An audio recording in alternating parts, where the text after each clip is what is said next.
दोस्तों आज हम लोग पढ़ेंगे हिस्ट्री ऑनर्स का पार्ट 1 और पेपर 2। अगर आप हिस्ट्री ऑनर्स के लिए हैं तभी आप वीडियो देखिए, वरना यह वीडियो आपके लिए नहीं है। This is not for your video. अगर आप ज्ञान के लिए पढ़ना चाहते हैं तभी आपके लिए वीडियो है। अगर आप चाहते हैं शॉर्टकट तुक्का मार के पास कर जाए, 30% नंबर आ जाए, 40% नंबर आ जाए, तो आप नंबर देखिए। ठीक है, आप चाहते हैं कि ज्ञान के लिए पढ़ना चाहिए, if you want to read for the knowledge then this video is for you. ठीक है बच्चों, तो आज हम लोग पढ़ेंगे पुनर्जागरण के बारे में डिटेल से और उसका एनालिसिस करूंगा और एक एक चीज को मैं डिटेल्ड वे में आपको बताऊंगा, सरल भाषा में, सिंपलेस्ट फॉर्म में, ताकि आपके दिमाग में ये चीज आ जाए। ठीक है, ये सवाल 20 नंबर में आएगा। पुनर्जागरण क्या है, क्या कारण थे, फिर बात करते उसका क्या प्रभाव पड़ा, तमाम चीजों को मैं डिस्कस करूंगा। एक वीडियो 20 मिनट से ज्यादा नहीं बनाऊंगा, 20 मिनट के अंदर ही तमाम चीज आपको समझना है। ठीक है, सबसे पहला पुनर्जागरण, ये सबसे पहला टॉपिक है आपके सिलेबस का। अगर आपने सिलेबस देखा हो एलएनएमयू का या किसी भी यूनिवर्सिटी का, तो पुनर्जागरण पेपर 2 का सबसे पहला टॉपिक है और आपको इसको बढ़िया से तैयारी कर लेना है। ये आउट क्वेश्चन है, this question is out, this will definitely come in your examination. ये निसंदेह आपके एग्जाम में 100% आएगा। आप 100% इस पर दावा ठोक सकते हैं कि ये प्रश्न आपके आने के चांसेस होते हैं और मैक्सिमम साल आया है। ठीक है, आप विगत वर्षों के प्रश्न पर उठा लीजिए, क्वेश्चन बैंक में देखिएगा पुनर्जागरण जो है वो आपके टॉपिक रिपीट होते रहते हैं एग्जाम में। ठीक है, तो पुनर्जागरण से रिलेटेड मैं तमाम फैक्ट मैं आपको आज बताऊंगा। ध्यान दीजिए, बस आपको सुनना है, कान में ईयरफोन लगा लीजिए और शांति वातावरण बस आपको सुनिए, बस आपके A to Z आपके दिमाग में ये चीज आ जाएगा। ध्यान दीजिए, देखिए मैं टॉपिक पढ़ाने से पहले 3 चीज मैं आपको बताता, ध्यान दो। पहले 3 युग होते थे, एक प्राचीन युग, एक मध्य युग और एक आधुनिक युग।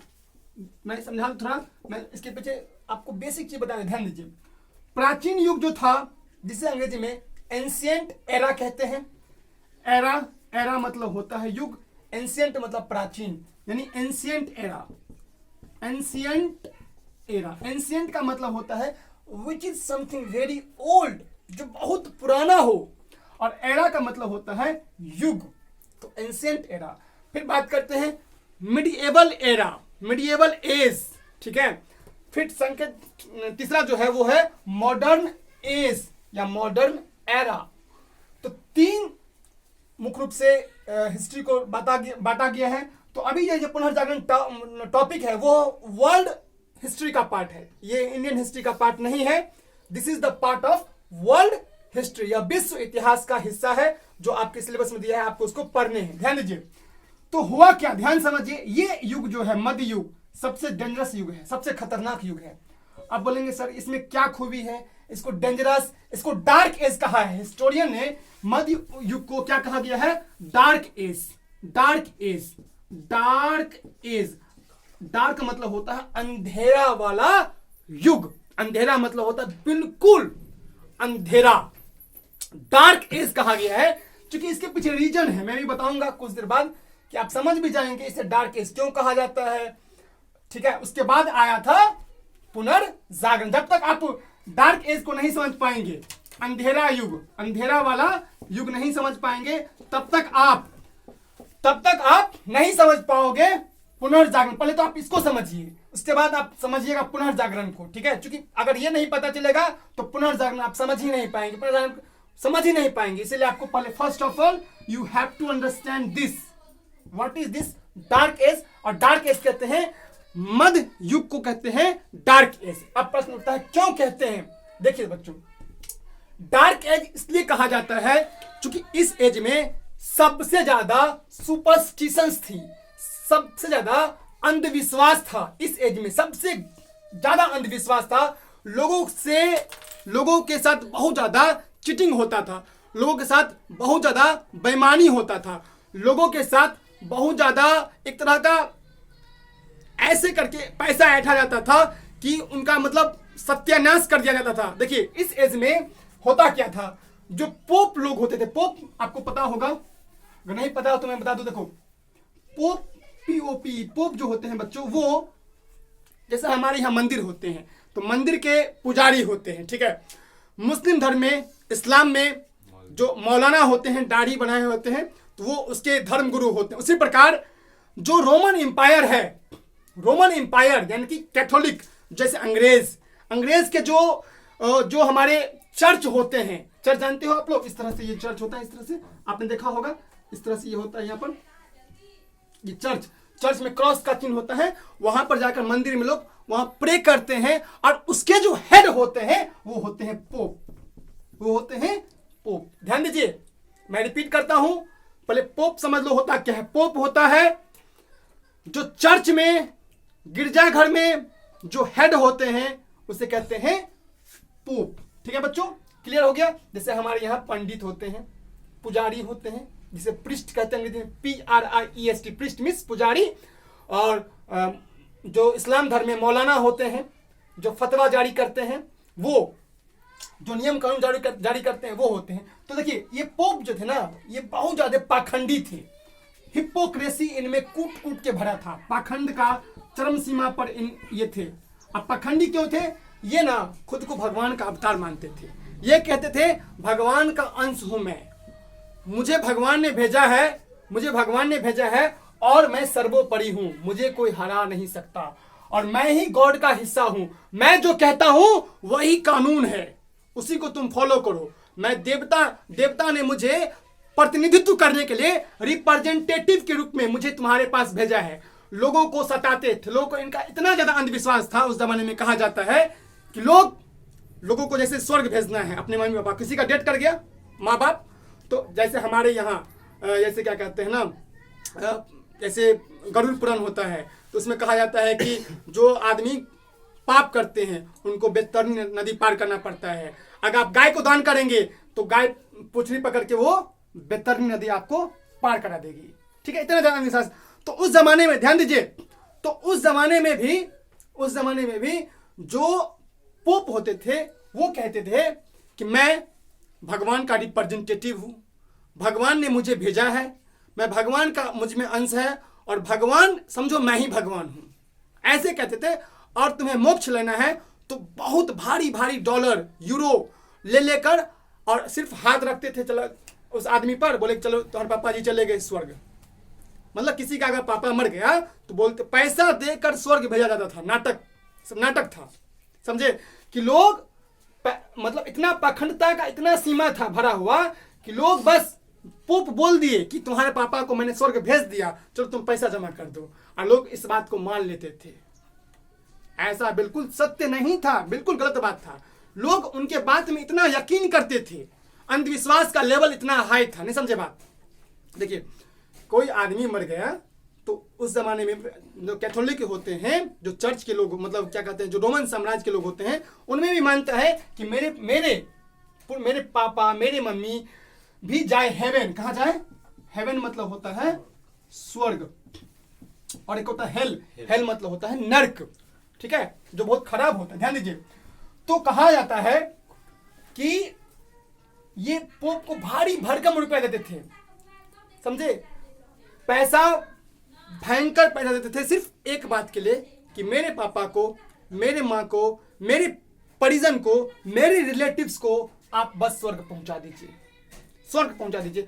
और पोप का काम था बस उनका मंत्र पढ़ करके या कोई भी क्रियाकलाप करके बस वो कर देते थे, और बोले कि आपका वो आदमी रिलेटिव जो है स्वर्ग को पहुंच चुका है। तो इतना ज्यादा अंधविश्वास लोगों में व्याप्त था, और लोग इनको भगवान मानना शुरू कर दिए। लोगों में अपनी समझ नहीं थी, लोगों को जो पोप कहते थे वो मानते थे। That's why we say this era is dark age, और इसीलिए हम इसे डार्क एज के नाम से जानते हैं। समझे बात? डार्क एज मतलब होता है अंधेरा वाला युग, क्योंकि मुख्य रूप से कुछ था नहीं, समझे, पूरा का पूरा सन्नाटा छाया हुआ था। समझे बात? पूरा क्या था?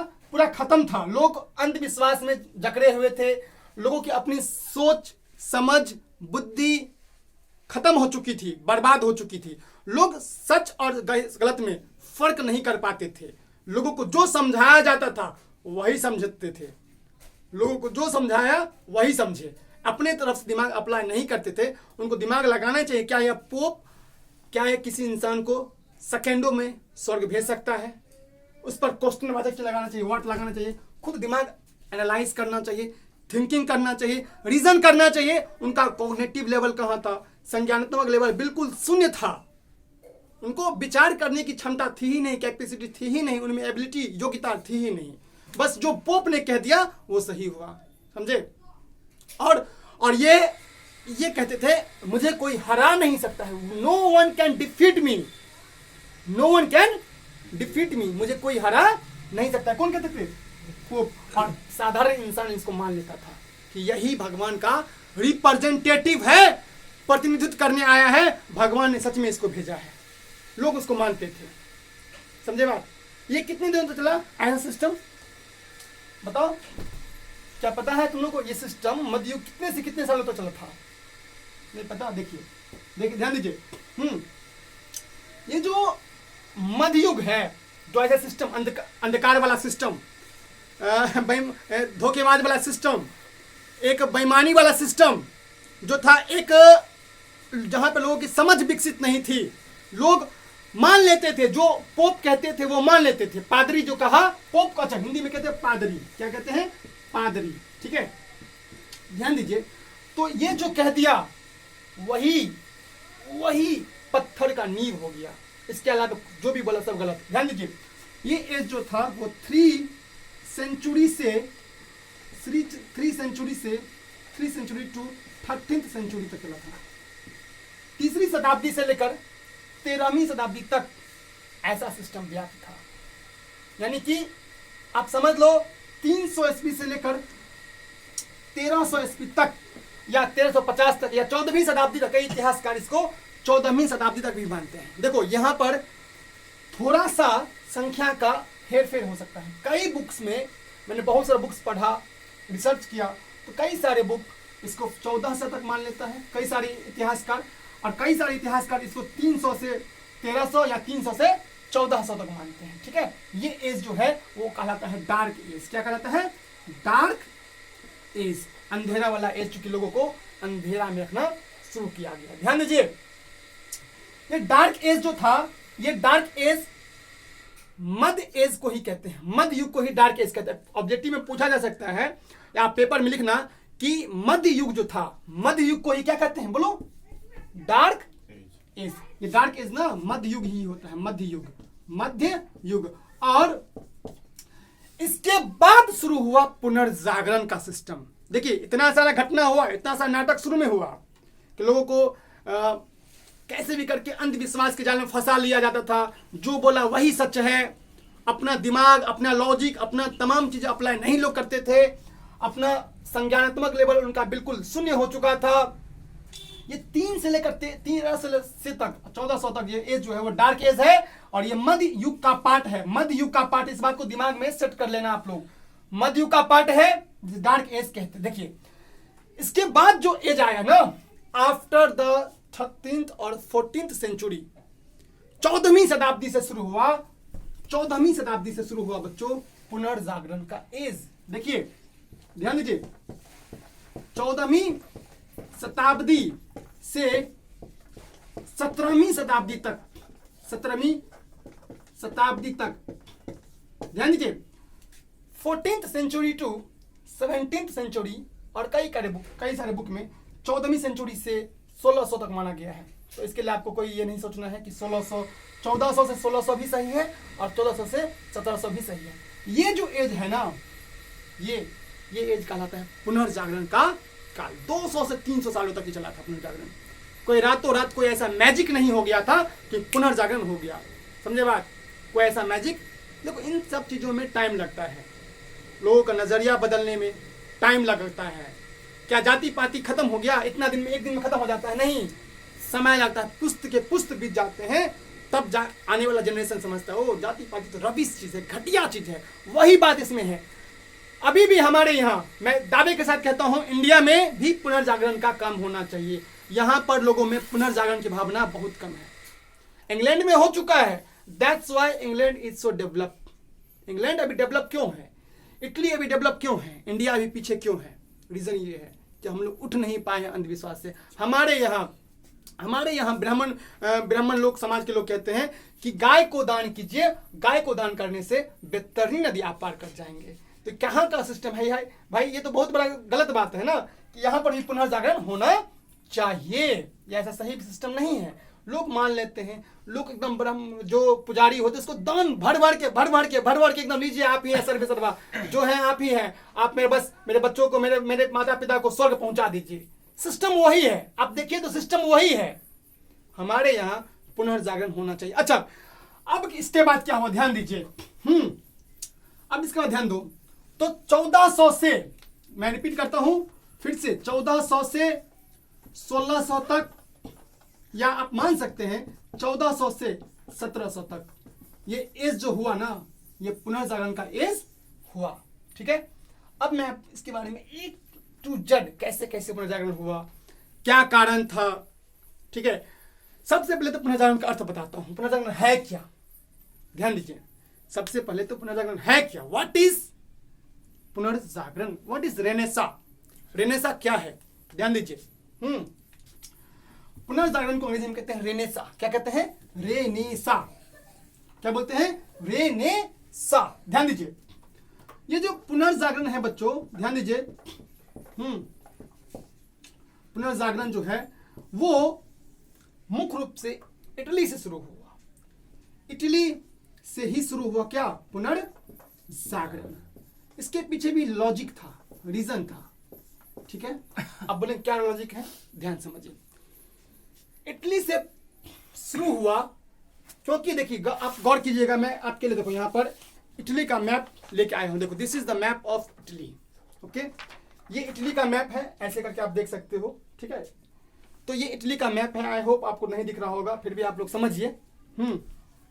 ये इटली का मैप है, और इटली में ये जो देख रहे हो ना, ये समुद्र है। जहां भी आप नीला देखते हैं, मैप में एक नियम होता है, जहां भी आप नीला वाला चीज देखते हैं वो समुद्र होता है, पानी से भरा होता है। ठीक है, जहां भी ये नीला कलर देखते हो वो दैट रिप्रेजेंट्स वाटर, ये वाटर है, और ये है लैंड।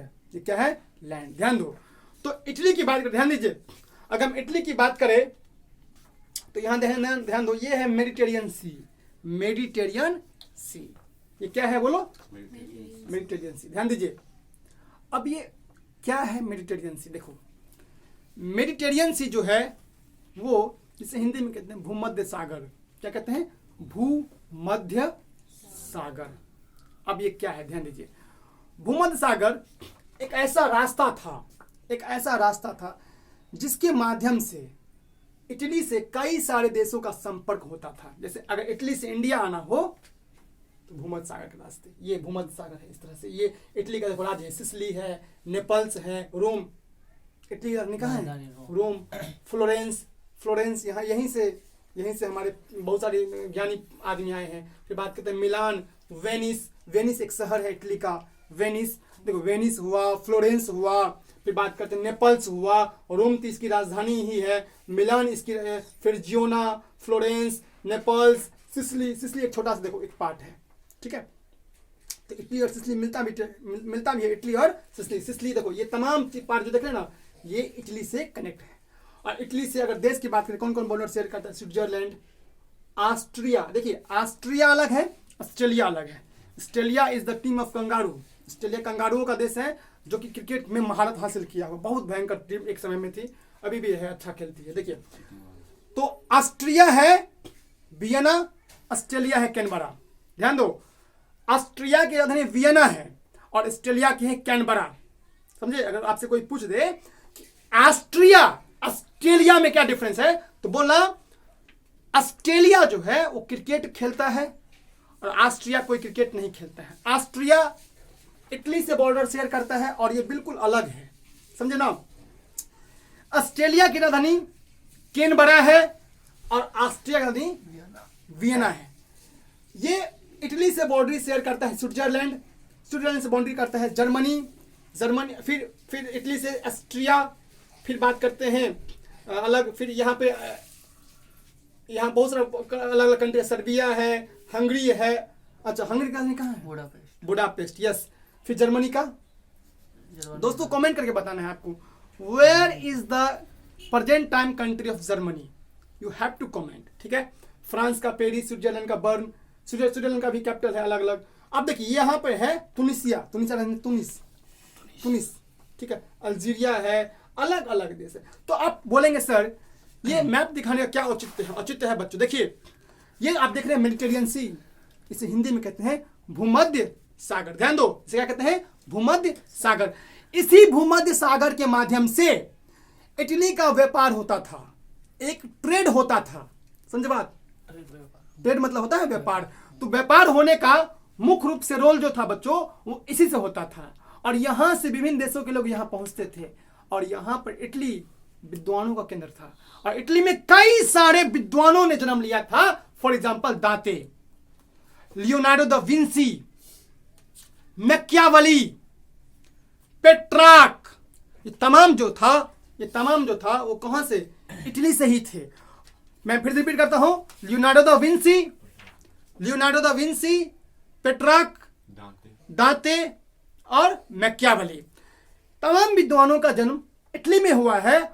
और इन्होंने इस अंधकार रूपी, जैसे मैंने अभी बताया ना कि पोप के शासन व्यवस्था को बिल्कुल समाप्त करने का काम किया।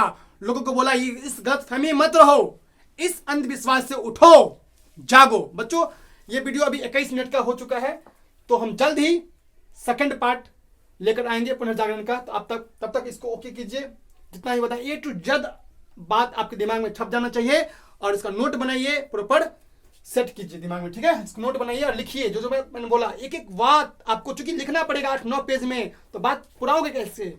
आपको लिखना तो पड़ेगा, हिस्ट्री में बहुत लिखना पड़ता है। तो फिर इतना आप ओके कीजिए, इसके बाद मिलते हैं, ठीक है।